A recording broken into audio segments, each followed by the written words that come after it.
Hi, my name is Brongle and welcome to my NES Lion King guide. Since I think that this game is a good and relatively easy start in the world of speedrunning, it might be nice to have some guidance too. I will show you the route and some tricky parts and details. Please check out the info box under the video for timestamps and more informations. The first stage is mostly all about execution.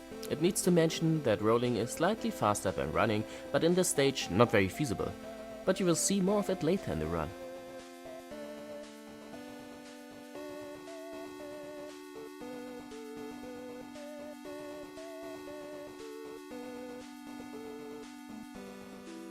The tree climb can be difficult at first, but with a few minutes of practice you will master it quickly. You need to move a frame forward and then press jump while doing so. Hyenas are RNG in this game, but make sure you are not too close or too far away from the hyena, otherwise you are doomed to get a bad behavior. An example, if you are too far away the hyena will jump at you and that costs time. The main event stage is nothing compared to the other versions of this game, but it has 3 tricks to offer.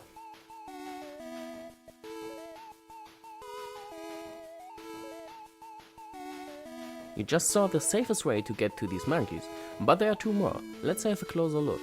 I recommend to try the third option. It's not just the quickest option, it's also the coolest to watch. Let's focus on this jump a bit more. You need a good angle and watch exactly where I press the jump button. It's not easy but rewarding.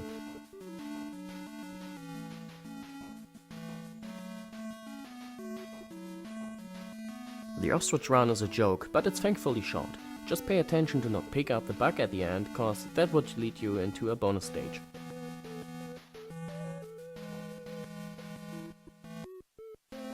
After that, the triple rhinoceros jump. It's timing and rhythm. But the first jump must happen at a low angle. Then avoid the first monkey and you're good for the stage.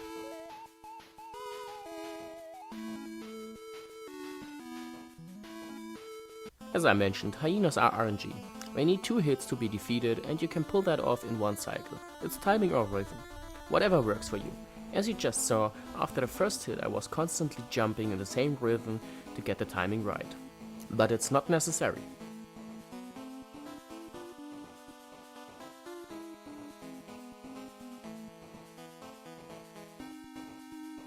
So welcome to the graveyard skip. It's the only known skip yet in the run and not that difficult. You just need to do it quick and precise. Like at the tree climb, you have to move a frame forward and jump. If you make a standing jump, you won't reach the higher ground. And you need to hurry, cause otherwise the vulture hits you and you lose time. If done correctly, the skip saves you around 15 seconds. From here on, just hope you get a good pattern at the last hyena and you finish the battle in 1 cycle as well. Stage done!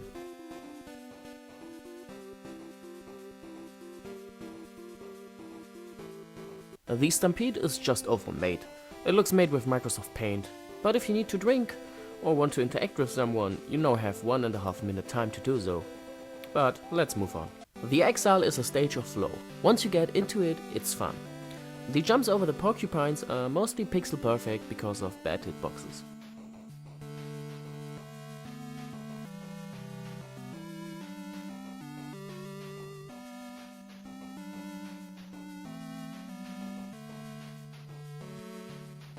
It is possible to jump onto the first platform without hanging onto it, but it's not easy. Beware, it's very important to exit the level on the ground. Hakuna Matata is the last stage of this game. Yep, they didn't bother to tell the whole story. Also, no matter how good your pace is until this point, it's usually irrelevant. Why? Because of the infamous and vicious waterfall, a combination of RNG, bad hitboxes and quirky jumping behavior. Everything around or under 20 seconds to climb that damn thing is very good. To pull off the following jump, just watch my route. It's a thing I borrowed from the tool-assisted speedrun from this game. You can find a link to it under this video. Again, nice hitboxes. This waterfall makes no fun at all.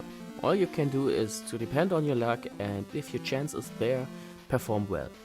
But as I said before, it will be not easy, because it feels Simba also decided to behave slightly different than before. This part is really messed up and most of the time the certain death of every good attempt.